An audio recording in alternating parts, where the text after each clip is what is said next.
You're listening to Potty Mouth Radio, the home of movies, music, television, and comedy.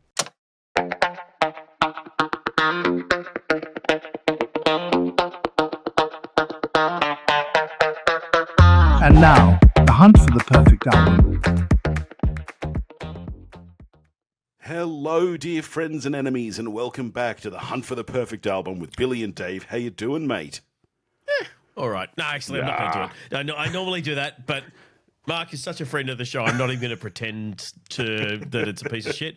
It's a good album we're talking about this week. It was my turn, and I said to you, I gave you the choice, actually. 2 new albums came out on the 25th of April. You pick which one we're talking about. You didn't know which one you were picking, but we ended up talking Mark Monnone, his new album, Here Comes the Afternoon, Monnone Alone. Yep. Which I think, of course, is a fantastic album. I was lucky enough. In fact, we were supposed to record. I've been waiting for feedback on this. You haven't We were given it to me supposed yet. to record last week, and I at the last minute said, "Oh, sorry, I've actually got a sitter, and Monnone Alone are playing in town." So I was lucky enough to get to the gig. Gave Mark a hug. He signed a vinyl for me of the new album. Did he say to Potty Mouth Radio? He didn't. He didn't. Oh, boo! But I'll show you. Hang on.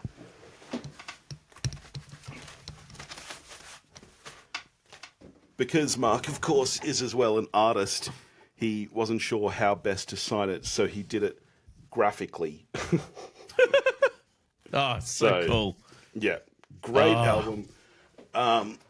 So, look, I'm not going to go into my history with this album and everything. It's Everyone very new. There's very listening, little history other that's than the right, fact and that everyone you here had a big knows. bonding session and I missed out, and that sucks. So let's get straight into it then. You want me to say something? All right. How about I just start by playing the first track and then we can get into it? Yeah. Give us a bit of dry doubt.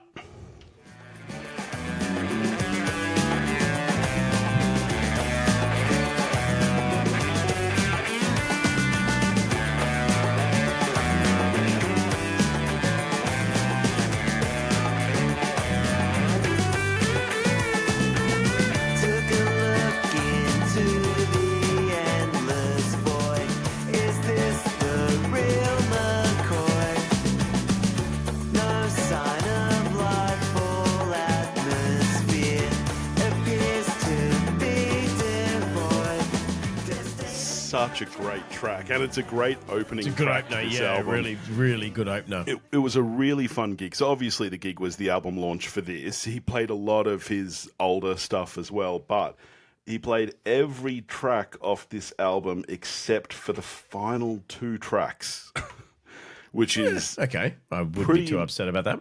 yeah, pretty impressive effort. But Dried Out, of course, was a huge hit. It's a great track. And the most fun thing about that was that the bassist did the horn sections just with his mouth, just. So Mark's not doing the bass? Mark's playing lead guitar in Monnone Alone. Ooh. It's a little bit of a super group from memory. I mean, I'm obviously familiar with Last Leaves, which is kind of Lucksmith sans Tarly White. That's right. We've had them on the show before, as we have Tarly's spin-off the Guild League. Monnone Alone, we've not touched on yet. No, that's true. Actually, so and we should probably talk about where the differences lie. It's all lost and lonesome bands, and it's all Mark that's Monnone, right. But Yes, there is yes. a difference in there. You don't have Marty Donovan or what's his name? Marty Donald. Donald. I Yeah. always get it wrong. So Marty from the Lucksmiths is not here. Yeah. Louis Richter, who joined the Lucksmiths later on and is in Last Leaves, he's one of the lead guitarists in Monnone Alone. On drums, I think it's Gus Franklin, who is from the Small Goods, another awesome band. And Joe Foley is on bass. Joe Foley, okay. Yeah. But Mark obviously is the lead songwriter. But yeah, it's interesting that he's not on bass for these. Yeah. And Last Leaves is assuming not all him songwriting as well.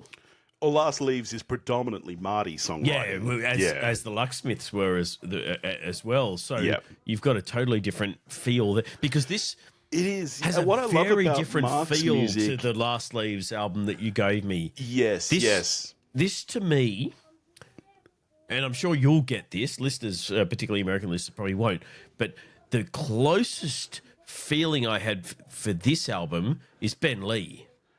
I could completely see that. And, I'm a huge Ben Lee fan. I saw Ben Lee live last year as well. It's a lot closer to a Ben Lee album than it is to Last Leaves or Locksmiths or anything like that. And I'm assuming that's because it's more Mark and less Marty. Yeah, well, that's right. It's a lot more pop-driven. I think it's a lot more pop-forward. Lots of, your favourite Locksmith song is T-Shirt Weather, which is definitely one of their most kind of poppy. So it's really, really pop-forward. And it's also really quite eclectic, I think, particularly this album. Yeah. I think a lot of earlier Monnone Alone stuff was much more electric guitar driven. It was much more comparable to, say, Jonathan Rickman stuff, where it's really guitar forward, jangly. But this, I think, is really eclectic. Indie alternative. That's right. This is more straight pop, really. Nothing about this screams alternative. Yeah. Well, and then we get to track 2, which is my favourite track. This is so Ben Lee. Ways to Wear My Hair. I love this track so much. It's this kind of whimsical sense of humour. Yes. Which, I mean, you do get a bit in the Locksmiths and Last Leaves, but so much more prevalent here. There are a number of tracks in here and that's part of what leans to me into that kind of Ben Lee feel is the sense of humour. It's so whimsical. It's so... Yes. Whimsical is definitely the right word, and that's what really gives it that kind of twee feel to it, which is very Ben Lee as well. Yeah, the whole last refrain of this song where it's half up, half down, ponytail and no fringe out, ponytail and all fringe out. Yep. Yeah.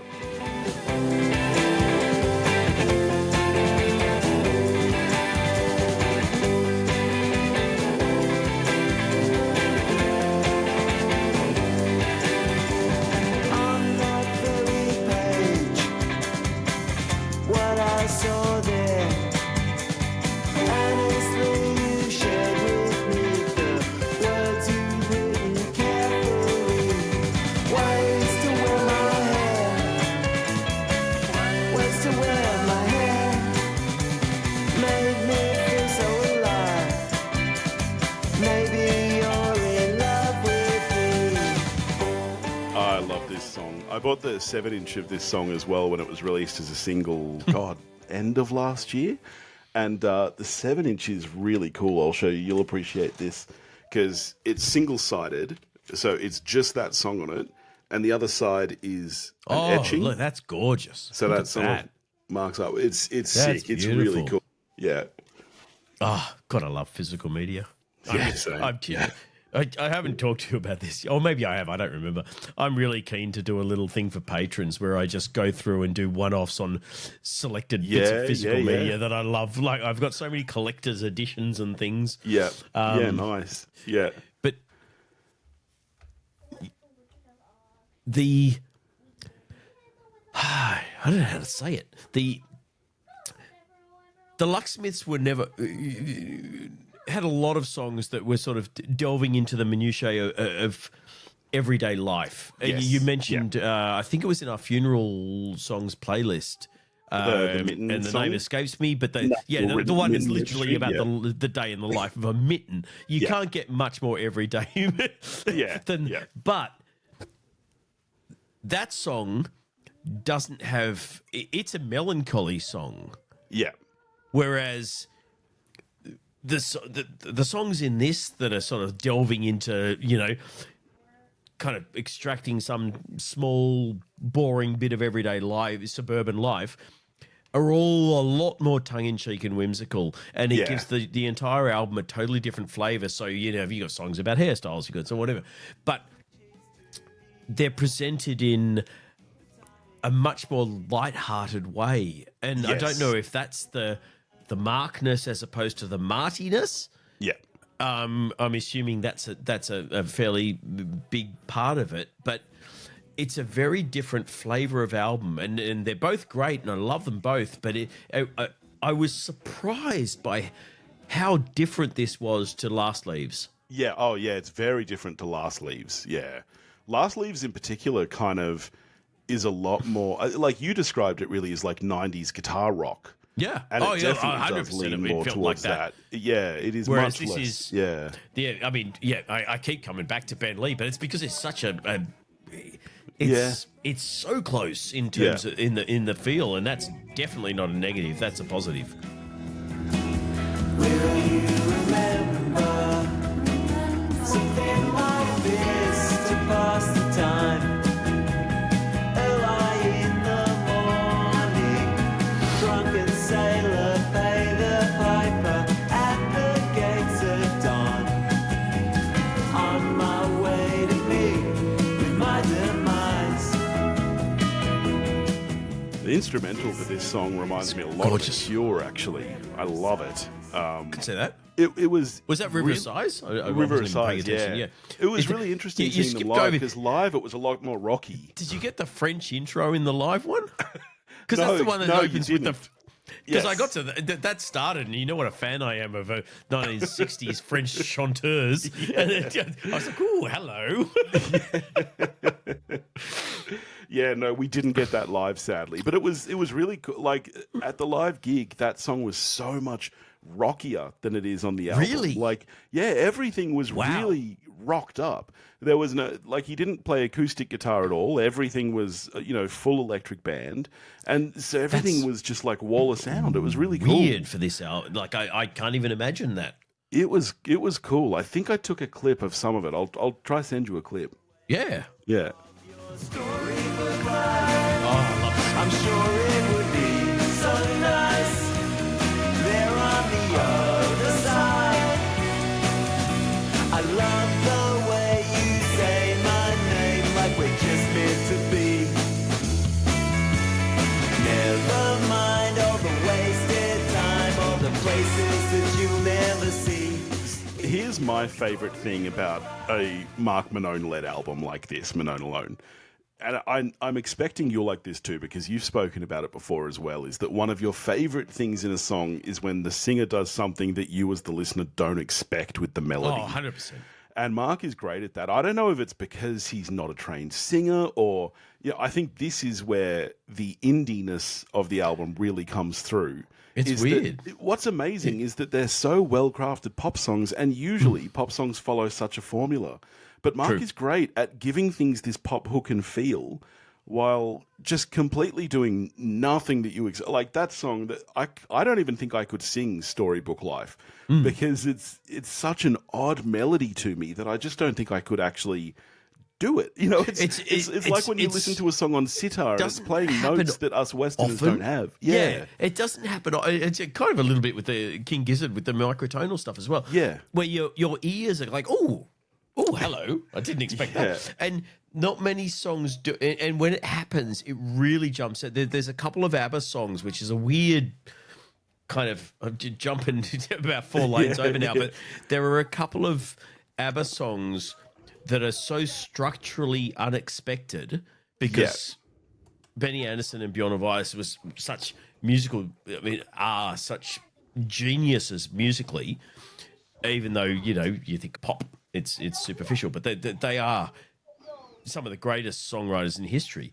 And there are a few songs where it kind of feels like they've just gone, fuck it, let's break outside the mold. And structurally, the songs are just all over the place. There's no defined chorus. The chorus doesn't, they change time signatures about 10 times. They go all over the place. And it's this, not many songwriters can do that without it being a complete and utter mess. Yeah. It's a real sign of talent Yeah. to be able to kind of flip the script in the middle of a song and do something that's outside the prescribed formula for this sort of thing, and have it work. Yeah. Yeah. Some time ago, This is good. when away holidays down the coast, and if we make some Mary's pies, I hope we find our way over the line. Tale breeze Van Diemen's land. That one actually jumps straight to my favourite track on this album. Right. Well, I was going to say of all I the tracks on love this it. album, that is the one Absolutely that I think love it. is most reminiscent of a Lucksmith song. Yeah. And it doesn't, that's neither good nor bad. It's I just love every track on quietly this album. beautiful, and that's why I love it. It's Yeah. not showy. It's not trying to be clever with its lyrics. A lot of the songs on this album are very clever with the lyrics, or clever with the. This is just a really simple, beautiful song, and every time I listen through this album, as soon as I get to this, I'm like, you know what? It's the least assuming, it's the least showy, it's the least everything, but it's my favorite. I there we love go. it. I was wondering. I was you just about to ask you what your I'm favorite assuming track you're leaving it was. to the end or something, but you skipped over one of the most Ben Lee of all of them. Brainstone. Yeah. It is, isn't it? Yeah. It's along with Ways to Wear My Hair. It's one of the ones that really screams. This is the kind of Ben Lee style humor in a song. Yeah. And then you go straight into St. Mary's Bars, which is just such a simple, beautiful thing. But that there's no humor, there's no cleverness, there's no Yeah. whimsy or anything to it. It's just nice. Well, I was going to ask what your favorite track is, because it is, like I said, I think keep it's a coming pretty back versatile to album. there are a number that I really like, particularly in the first half of the album. But I keep coming back to some. It's just such a beautiful song. Yeah. To another thing that somehow leaves us somewhere here, but I've no idea how you do the things you do, like you do when you do them to me. Loosen my grip on reality. The clock ticks backwards, 5, 4, 3, 2, 1. I'm not saying I'm not having fun. Oh, man. I love Loose Is Terrain Loose as Terrain well. your favourite? Yeah, I was honestly, going it's- to ask. Honestly, I really love River of Sighs. I really love Ways to Wear My Hair. Dried Out is a lot of fun to sing along in the car. I do agree that I think the first half of this album is stronger to me. And part of that, I wonder, if it's just because, and we've had this happen with albums before, where the start is so good that you hop in the car or something, you're like, oh, I want to listen to this album. You always put it on from the start. And you the problem very is, rarely unless finish you're the album going, by the time you unless journey you're in. driving for an hour, That's right. you don't hear the second half as much. I was That's thinking about this exactly the other right. day with, it wasn't this. What album was it? Fuck, it was something else that you'd given me that I was revisiting. Might have been Fountains of Wayne, Interstate Managers. I can't remember, but it was. I'm literally thinking the same thing, going, Yeah. because this is kind of one of, and I know you're the same. This is one of the few points in your day Yes. where you don't have people coming at you from all sides, and you can. And this is when we put this. A lot of the time we put this stuff on is because it's uninterrupted listening. Yeah. I mean, obviously you're concentrating on the traffic and the road, but we're old enough that most of that's kind of happening second Yes. nature wise, Yeah. and you can just genuinely listen to the album. Yeah. But unless you're driving for more than 40 odd minutes, Yeah. you're That's listening right. to the front half over and over Especially again. when an album is so strong like this that every time you put it on, you want to go from the beginning. Yeah, you're like, And I no, start it from the beginning. I don't want to miss on whatever that song is. And even I've listened to this album a lot now. Mr. Nobody could be up there in my list of favorites. But I know that I haven't listened to it enough times yet because it is, the I was going to fourth say the same last thing track about on the Tilted, album. which is really weird. Yeah. Yeah. I give it all I can. Nobody at home. Don't bother calling around. Nobody at home. Don't bother calling around. Because that song is to me, it is straight off of Three Imaginary Boys by The Cure. The Cure? It's like that song is so reminiscent of, say, like 10:15 on a Saturday night, or I love that song. It's so much fun. And yet I know I haven't listened to it enough times because it's the fourth last track. Yeah. Well, as soon as I looked at the track list, I'm like, Well, obviously, knowing me, Eternity Parts 1 and 2 is going to be one of my favorite tracks just because of the name of it. That's the epic song on the album. Yeah. That'll be that's like The End by the Doors or well, Yeah. And yet I can't even remember how that I know I like it, but I can't remember how it goes because for the same reason that kind of tail end I haven't got to enough. Yeah.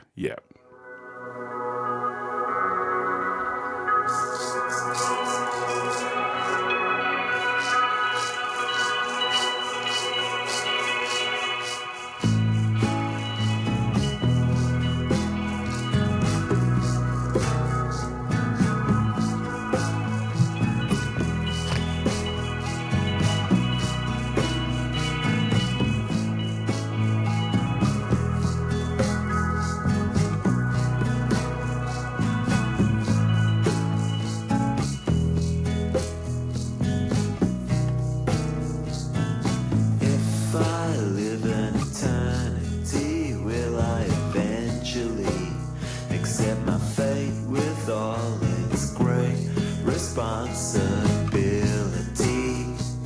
Embracing Mother Nature in her futility. I mean, it is a really good song. It's not its fault that it's the last track on the album. And this album only came out a few weeks ago. This is true. We're very fresh. we're right on the cusp. So how are you scoring Here Comes the Afternoon? Oh, look, it's Mark. I can't be less than an 8. This is a good. It's super solid all the way through. Yeah, nice. I'm glad you like it. Yeah. What am I going to say? He's a friend of the show. He's a wonderful, wonderful man. Yeah. And this is a wonderful album. If you're listening to this, Mark, you're a wonderful person and you put out wonderful music. In fact, I spoke keep to doing him. it. Yeah, I spoke to him after the gig. He said that Last Leaves, they have like 2 more albums worth of stuff. So he said nice. that he's going to try get them to record soon. And he also said that Anthony Atkinson, who I know that you also The Running Mates? loved, yes. He said that he's still been writing a lot of music. So hopefully he can get him back into the studio because that album let's was see if we can that's get like him. 12 years old Let's now. see if we can get him and Marty on at the same time when they drop the next one. That'd be great. All right. Well, I'm not even going to ask you what you're giving me next week because you're not giving me one next week. No. We have a patron request. We do indeed. Great patron extraordinaire of the network. Super absolute patron. legend. If you are in the Potty Mouth Facebook community, which you should be, you would have seen him kicking around because Josh Ragland also runs the scavenger hunt. Yeah. And thankfully, thank you, King Charles. We have a long weekend and I can catch up on. I worked out I've got somewhere between 20 and 30 films to log on Letterboxd for the scavenger hunt. So if you're not part of the scavenger hunt and you're on Letterboxd, by God, you should be. If you're not on Letterboxd, why not? It's fun. It's free. Do it and join the hunt. Yeah, and so Josh has given us You can an win album shit. from Matthew Sweet called Girlfriend. I'm not familiar at all. I don't recognize the name Matthew Sweet. I don't know. What, real at all? Yeah, really. I Wow. don't think I've heard of a Matthew Sweet. So I'm. You don't listen to me when I recommend shit, obviously. Not that I've recommended any Matthew Sweet solo stuff, but So are you familiar with the album? I know of the album Girlfriend because it was much lauded at the time. I have never listened to this album. Okay. However, Matthew Sweet I am very familiar with because he, along with Susanna Hoffs and Mike Myers, make up, I think the band name is Mink T, the band that plays in all the Austin Powers movies. Every time you cut to a band doing that 60s, Yeah. it is Susanna Hoffs, Matthew Sweet, and Mike Myers that are that band. Yeah, okay. And Susanna Hoffs and and Matthew Sweet subsequently, obviously gelled creatively. They have been releasing albums or double albums of covers of their favorite songs for years. I have a big box set of And they come out under them. The album name is always Under the Covers. And they Right. did a double album of their favourite 60s songs. They did a double album of their favourite 70s songs and a double album of their favourite 80s songs. And it is seriously, I think, the greatest compilation cool. of cover versions ever recorded. So I'm very familiar with his voice and style. And yet, Okay. as is my wont, when I find something I love, I explore it no further. And I have no idea what his solo shit, even though I was aware of who Matthew Sweet was when I came across these. I was like, oh, Susanna Hoffson, that guy that did that album that everyone loved, Yeah. never went and listened to it. Nice. Well, there you So, go. Now we thanks, have Josh. to. So thank you, Now Josh. I have to. So I that'll be will next week. Fill that gap in. In the meantime, if you want to get in touch with us, you can do that at pottymouthradio.com or pottymouthradio@gmail.com. Yep. If you also want to make us listen to Indeed. something or watch something or any of that stuff, you can do that at patreon.com/pottymouthradio. As we mentioned, go join the Facebook listener community, and we'll catch you next week with Matthew Sweet. We will, Matthew Sweet. And I'm going to play us out with Brainstone because why Nice. not? Told ya. I got a brainstorm. I got a brain.